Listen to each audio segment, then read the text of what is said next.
예수를 따르는 제자입니다. 다시 한번 서로를 바라보면서 인사하겠습니다. 당신은 나에게 행복을 주는 하나님의 사람입니다.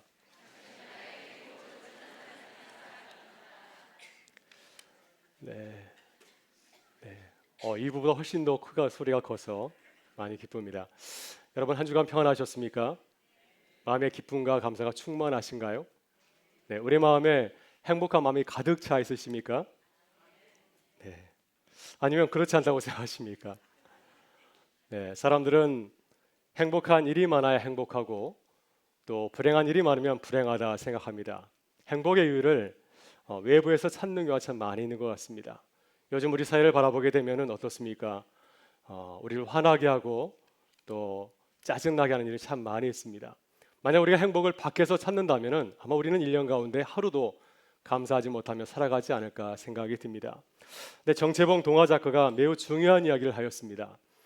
얼마가 있든지 있는 것을 즐기면 행복하고 없는 것을 찾으면 불행하다라는 얘기를 하였습니다.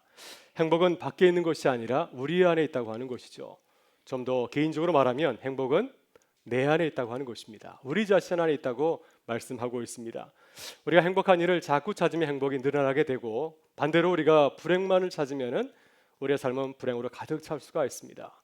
그래서 정말로 내가 불행한 줄 알고 불행한 사람으로 살아갈 수 있는 것이죠. 정채봉 작가가 쓴 글 가운데 늘 불행이와 행복에 대한 글이 있습니다. 옛날에 늘 자기는 불행하다고 생각하며 사는 늘 불행이라는 사람이 있었습니다. 그는 자신을 바라보면서 이렇게 생각했습니다. 나는 참 복이 없다. 그래서 나는 유산도 받지 못했지. 아내 복이 없어서 처가덕을 못 사고 산다고 늘 불평하며 살았습니다. 직장복도 없어서 진급이 되지 않는다고 불평하였습니다.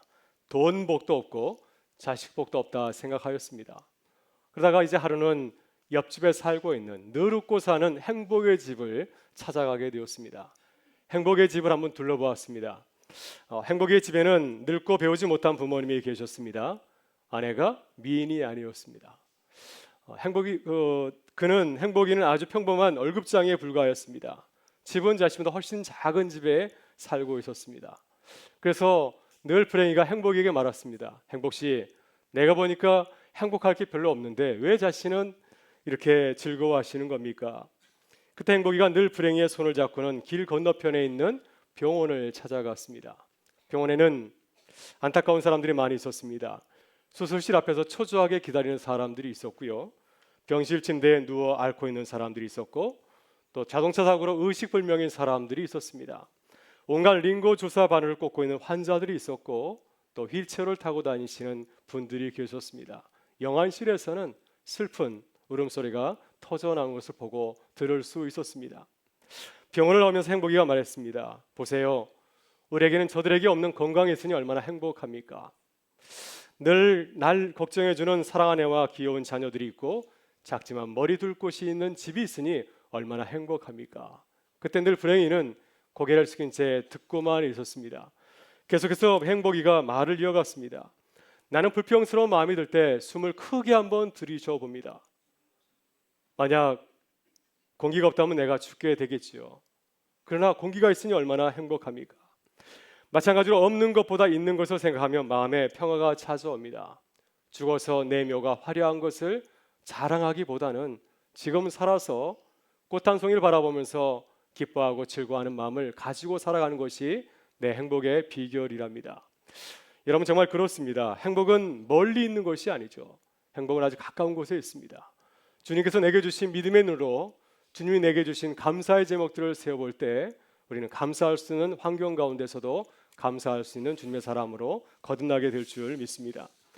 오늘 본 말씀은 사도 바울이 자신의 삶을 돌아보면서 감사하는 내용을 담고 있습니다. 사도 바울이 감사의 고백을 한 시점이 언제일까요? 바로 그가 모든 선교의 사역을 마치고 이제 그만둘 때였습니다.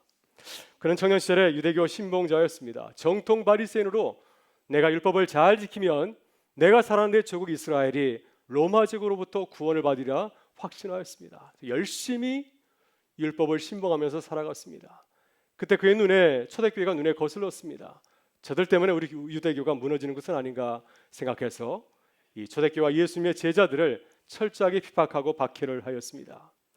이제 예수님의 제자들이 예루살렘에서 박해를 피해서 저 멀리 다메섹으로 도망치게 되었을 때 그들을 잡기 위해서 열심히 달려가다가 바로 그 길에서 예수 그리스도를 만나게 되었습니다. 주님의 부르심을 받게 되었습니다. 그래서 그 말씀에 순종하여서 20년 동안 3차에 걸린 선교 여행을 다녀왔습니다. 여러분, 바울 사도의 선교 여정이 어떠한 길이었습니까? 환영받는 길이었나요? 많은 사람들이 박수를 보내는 길이었습니까? 전혀 그렇지 않았습니다. 고린도서 11장에서 고백하는 것처럼 바울의 선교 여정은 숱한 고난과 역경의 시간들의 연속이었습니다. 빌립보에서는 복음을 전하다가 사람들에게 붙잡혀서 문매를 맞고 깊은 감옥에 갇히기도 하였고요. 루스라에서는 성난 군중들이 던지는 돌팔매질에 맞아서 거의 죽음 지점까지 간 적도 있었습니다. 바울은 언제나 그를 따라다니는 사람들이 있었습니다. 열광적인 유대인 무리들이었습니다. 그를 죽이려고 그를 따라다니고 있었습니다. 정말 힘들고 어렵게 선교 사역을 감당하였습니다. 이제 하나님의 은혜 가운데서 모든 사역을 마치게 되었습니다. 이제 현역에서 물러나서 편안히 쉬면서 후진을 양성하고 또 선교 사역을 지원할 수 있는 이러한 처지에 이르게 되었습니다. 그러나 바울은 새로운 선교 사역을 준비하면서 로마 교회와 성도들에게 편지를 보냈습니다. 여러분, 로마는 바울이 한 번도 가본 적이 없는 곳입니다. 또 로마 교회 성도들을 한 번도 만나본 적이 없습니다. 기독교 전성에 하면은 로마 교회는 사도의 선교로 세워진 교회가 아니라 자생적으로 생겨진 교회였습니다. 한 번도 알지 못하는 그 교회를 향하여서 바울은 편지를 보내면서 자신의 선교 개혁과 비전을 밝히고 있습니다. 28절에서 이렇게 말합니다. 내가 너에게 들렀다가 서바나로 가리라. 나는 로마 교회를 들렸다가 스페인 서바나로 가기를 원합니다. 로마 교회가 나로 새로운 서바나 선교 사역을 지원하고 후원하는 교회가 되어주기를 바랍니다. 이렇게 간절한 마음으로 로마 교회 편지를 보낸 것이었습니다. 여러분의 노사도 바울은 사역을 내려놓고 쉬지 아니하고 또다시 로마 교회를 거쳐서 서바나로 선교를 떠나려고 하는 것일까요? 누가 강요한 선교 여행이 아니었습니다. 누가 그를 시킨 것도 아니었습니다. 왜 그런데 힘들고 어려운 선교 여정을 다시 시작하려고 하는 것일까요? 바울의 사역을 돌아보면 정말 어려운 결정이었을 것입니다. 그러나 바울은 마지못해서 그 길을 걸어가는 것이 아니라 기뻐하며 감사하면서 새로운 선교를 준비하고 있습니다. 오늘 본문을 가만히 살펴보게 되면 바울 사도는 자신의 사역을 돌아보면서 주님의 은혜에 감사하고 있습니다. 그리고 새로운 선교의 그 비전을 바라보면서 새로운 선교의 그 길을 바라보면서 감사하고 있습니다. 이 시간 우리도 지난 사역을 돌아보면서 하나님께 감사하는 시간이 될 수 있기를 바라고요. 또 우리를 향하신 주님의 뜻을 발견하고 기도하는 시간이 될 수 있기를 주의 이름으로 축원합니다. 먼저 바울이 감사하는 것은 하나님께서 내게 거룩한 직분을 주셨기 때문이었습니다. 본문 16절에서 바울은 이렇게 고백하고 있습니다. 이 은혜는 곧 나로 이방인을 위하여 그리스도 예수의 일꾼이 되어 하나님의 복음의 제사장 직분을 하게 하사 이방인을 제물로 드리는 것이 성령 안에서 거룩하게 되어 받으실 만하게 하려 하심이라. 여러분, 바울 사도가 자신의 사역을 돌아보면서 가장 먼저 감사한 내용이 무엇입니까? 바로 하나님의 은혜였습니다. 어떤 하나님의 은혜를 고백하고 있습니까? 여러분, 지난 사역을 돌아보면서 가장 먼저 생각나는 하나님의 은혜가 무엇인가요? 바울이 생각한 하나님의 은혜는 나를 부르신 하나님의 은혜입니다. 나를 부르셔서 이방인에게 복음을 전하게 하신 그 은혜를 먼저 감사하고 있습니다. 주님께서 나를 부르셔서 이방인에게 복음을 전하는 복음의 제사장의 직분을 내게 맡겨주셨다고 하는 것입니다. 여러분, 구약성서 시대에는 제사장이 있지 않았습니까? 제사장의 임무는 흠이 없는 제물을 하나님께 드리는 것이었습니다. 사람들이 이제 제사를 드리러 오게 되면은 제물을 가지고 오게 되죠. 소나 양을 가지고 오게 되면은 이 제물이 정말 정결한 것인가, 흠이 없는가를 살펴보고 정결한 제물을 하나님께 드리도록 인도하였습니다. 또한 제사를 드린 사람들이 이제 짐승을 죽여서 깨끗하게 씻어서 그 정결한 희무생 제물을 가져오게 되면은 그것을 불로 태워서 번제를 하나님께 드리게 되었습니다. 이것이 제사장의 직무입니다. 제물을 하나님께 드리는 것, 이것이 제사장의 직무가 아니겠습니까? 이와 같이 바울은 자신을 이방인을 제물로 삼아서 하나님께 드리는 제사장으로 이해하였습니다. 이것은 단순히 이방인들에게 복음을 전하는 것으로 그치는 것이 아닙니다. 전도로 그치는 것이 아니라 이방인들을 잘 섬겨서 그들이 하나님께서 기뻐하시는 성도로 변화되게 하는 것, 이것이 자신에게 주어진 사명이라고 하는 것입니다. 메시지 성경은 이렇게 증거하고 있습니다. 하나님의 성령으로 온전해지고 거룩해진 이방인들로 하여금 하나님께서 받으실 만한 제물이 되도록 그들의 영적 필요를 채우는 것이 나의 제사장적 복음 사역입니다. 여러분, 바울이 자신에게 주어진 직분을 바라보면서 감사하는 것은 무엇일까요? 여러분은 하나님께서 여러분에게 주신 직분을 감사하고 있으십니까? 교회를 섬기면서 교회가 여러분에게 주신 직분을 감사하고 있으십니까? 바울이 자신의 직분을 바라보면서 감사하는 것은 하나님의 은혜가 너무나 크고 놀랍기 때문입니다. 왜냐하면 그는 복음의 제사장의 직분을 감당할 자격이 없는 사람이었습니다. 여러분, 바울은 과거에 어떤 사람이었습니까? 교회를 박해한 자였습니다. 그냥 박해하는 것이 아니라 아주 심하게, 아주 격렬하게 교회를 박해하고 핍박하였습니다. 마치 멧돼지가 수확을 앞둔 밀밭을 헤집고 다니면서 엉망으로 만들어 놓은 것처럼 그렇게 교회를 핍박하고 박해하였습니다. 심지어 성단 무리를 선동하여서 스데반 집사를 죽게 하지 않았습니까? 자신의 모습을 돌아볼 때 그는 도저히 사도의 자격이 없는 사람이었습니다. 교회를 박해한 자가 어떻게 그리스도의 복음을 전할 수 있겠습니까? 그런데 주님께서는 그를 부르셔서 이 귀한 직분을 그에게 맡기신 것이었습니다. 그보다 훨씬 더 뛰어난 12 제자가 있는데, 더 순전한 7 집사가 있는데 그들을 부르지 아니하시고 교회를 박해하였던 나를 불러서 이방인의 복음을 전하게 하신 것입니다. 그래서 사도 바울은 자신의 지난 사역을 돌아보면서 나를 사도로 불러주신 주님의 은혜에 가장 먼저 생각하며 감사하고 있습니다. 탕자 같은 나를 불러주셔서 이 귀한 사역을 맡겨주시니 그 은혜가 얼마나 크고 놀랍습니까?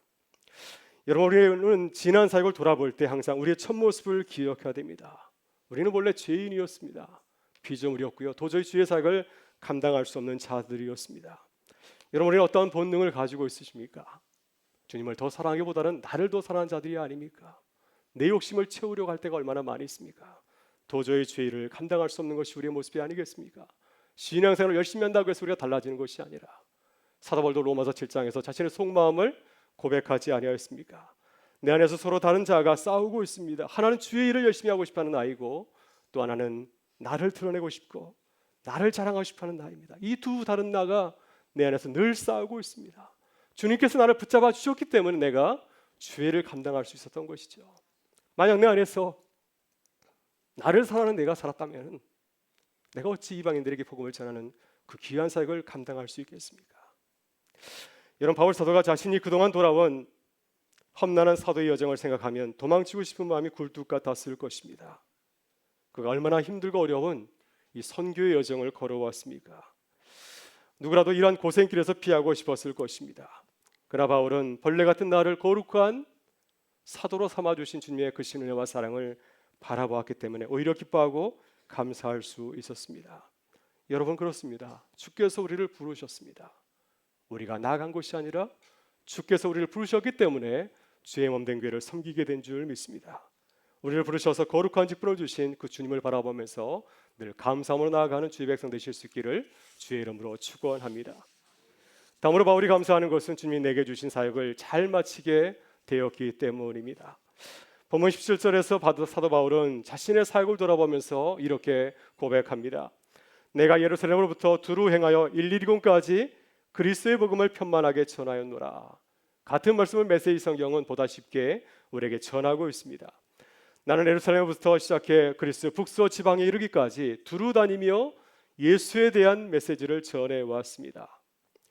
여러분, 누가복음과 사도행전을 보게 되면 사도 바울의 그 사역을 1차, 2차, 3차 선교여행을 통해서 바울이 어떤 일을 했는지를 우리에게 말해주고 있습니다. 바울은 예루살렘에서 다메섹으로 가다가 부활하신 주님을 만나서 이방인의 사도로 부름을 받게 되었습니다. 그리고 수리아에 있는 안디옥 교회에서 비로소 이방인의 사도로서 파송을 받게 되었습니다. 아무도 그를 불러주지 않았는데 3년이 지난 뒤에 이 안디옥 교회가 그를 불러서 드디어 본격적으로 이방인의 사도의 사역을 감당할 수가 있었습니다. 그래서 바울은 소아시아 지역을 누비면서 이방인들에게 복음을 전하고 교회를 세우는 아름다운 사역을 감당하였습니다. 바울 사도에게 예루살렘이 그의 선교의 출발점이라 한다면 오늘 본문에서 말하고 있는 일리루고는 그의 선교의 마지막 종착점이라 할 수 있을 것입니다. 일리루고는 지금의 알바니아 지역을 말하고 있습니다. 바울은 이 지역에서 활발하게 선교 활동을 감당하였습니다. 여러분, 그런데 바울 사도는 자신의 사역을 돌아보면서 어떻게 평가하고 있으십니까? 19절을 보게 되면 그는 이렇게 말하고 있습니다. 내가 예루살렘으로부터 두루 행하여 일리리곤까지 그리스도의 복음을 편만하게 전하였노라. 바울은 자신의 사역을 돌아보면서 내가 주의 복음을 편만하게 전하였다라고 말하고 있습니다. 우리는 평소에 편만하게 전하였다 이런 말 잘 쓰지 않습니까? 이 말뜻의 뜻은 가득 채우다는 뜻을 담고 있습니다. 이 말뜻에 비춰보게 되면 어떤 뜻이겠습니까? 예루살렘과 일리리곤 사이를 복음으로 가득 채웠다고 하는 것입니다. 여러분, 어떻게 바울은 자신의 사역을 돌아보면서 이렇게 자신 있게 말할 수 있을까요? 내가 예루살렘부터 일리리곤까지 복음으로 가득 채웠습니다. 그 광활한 지역을 내가 복음으로 가득 채웠습니다. 어떻게 이렇게 자신 있게 고백할 수 있을까요? 얼핏 들으면 바울은 참 교만한 사람이구나 이렇게 생각할 수가 있습니다.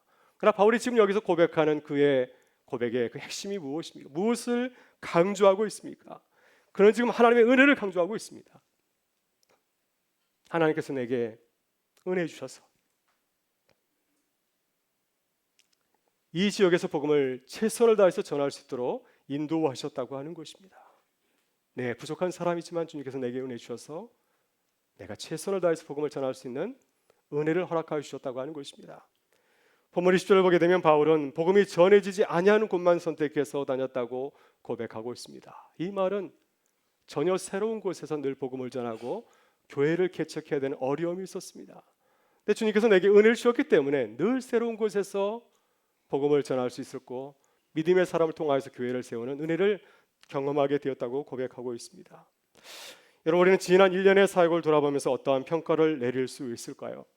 우리의 인간적인 눈으로 바라보게 되면은 부끄럽고 부정적인 평가를 내릴 수밖에 없습니다. 노력도 별로 하지 않은 것 같고 아무런 결실도 거두지 못했다고 말할 수 있습니다. 그래서 나는 이 사역의 적합자가 아니라 고백할 수도 있게 되지 않겠습니까? 그러나 우리는 지난 사역을 돌아볼 때 주님의 눈으로 바라보아야 됩니다. 내가 그걸 한 것이 아니라 주께서 나를 통해서 하셨기 때문이죠. 우리는 내가 했다고 말하고 있는데 내가 한 것이 아니죠. 주님께서 내게 성령의 은혜를 부으셨기 때문에 내가 주의 일을 감당할 수 있었던 것입니다. 비록 아무런 열매를 거두지 못했다 할지라도 우리는 주님의 눈으로 바라봐야 될 줄 믿습니다. 여러분, 우리는 바울 사도처럼 우리의 지난 사역을 돌아보면서 스스로 두 가지 질문을 던지고 대답해야 됩니다. 내가 최선을 다해서 일했는가? 내가 주를 위해서 열심히 일하였는가? 여러분, 스스로 자신의 사역을 돌아보면서 물어보시기를 바랍니다. 우리가 주를 위해서 최선을 다했다고 한다면 얼마나 감사한 일입니까? 주님께서 내게 그런 마음을 주셨기 때문에 어려운 일이지만 그 길을 걸어올 수 있었던 것이 아니겠습니까? 만일 우리가 최선을 다했다면 지금 비록 열매가 없다 할지라도 주님께서 우리의 사역을 통해서 아름다운 열매를 거두게 될 줄 믿습니다. 현재의 모습을 바라보면서 실망하고 좌절하는 것이 아니라 장차 주님께서 우리의 사역을 통해서 이루어 가실 그 놀라운 일을 바라보면서 오히려 감사하는 주님의 백성들 되실 수 있기를 바랍니다. 여러분, 바울 사도는 주를 위해서 최선을 다했기 때문에 하나님께 감사하였습니다. 주님께서 내게 은혜 주셔서 내가 예루살렘으로부터 일리리곤까지 복음으로 이 지역을 가득 채우게 되었습니다. 하나님의 은혜입니다. 하나님께서 내게 은혜 주셨기 때문에 이 모든 사역을 내가 은혜 가운데 잘 마치게 되었습니다. 그는 고백하고 있습니다. 여러분, 지난 사역을 돌아보면서 기뻐하고 감사하실 수 있기를 바랍니다. 하나님께서 우리에게 은혜 주셔서 모든 사역을 감당하게 하신 줄 믿습니다. 우리를 통해서 행하실 일을 바라보면서 감사하실 수 있기를 바라고요. 비록 아무런 열매를 거두지 못했다 할지라도 주님께서 우리를 통하여서 거두신 열매를 바라보면서 기뻐하고 감사하는 주의 백성 되실 수 있기를 주의 이름으로 축원합니다. 마지막 사도 바울이 감사하는 것은 주님이 주시는 새로운 비전 때문입니다. 본문 22절 이하에서 바울은 로마 교회에 편지하면서 새로운 자신의 선교 계획과 비전을 소개하고 있습니다. 내가 예루살렘에 가서 이방인들에게서 모금한 헌금을 전한 후에 너에게 들렸다가 서바나로 가리라. 여러분, 지금 이 선교의 비전은 누가 세우고 있는 것입니까? 혈기왕성한 주님을 처음 만났던 청년 바울이 세우는 것이 결코 아니죠. 지금 이 이야기는 노사도 바울이 하는 얘기입니다. 지난 20년 동안 로마지가 동북부 지역에서 열심히 복음을 전하고 이제 모든 사역을 내려놓는 노사도 바울이 지금 이러한 고백을 하고 있는 것입니다. 바울이 계획하는 새로운 선교는 낭만적인 선교가 아니죠.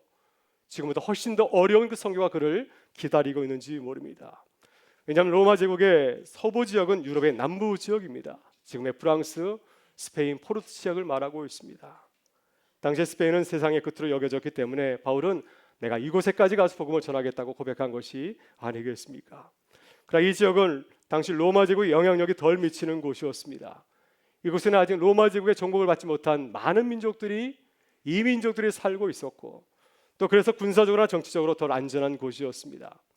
무엇보다도 서바나까지의 거리는 만만치 않은 거리였습니다. 수천 킬로미터나 됩니다.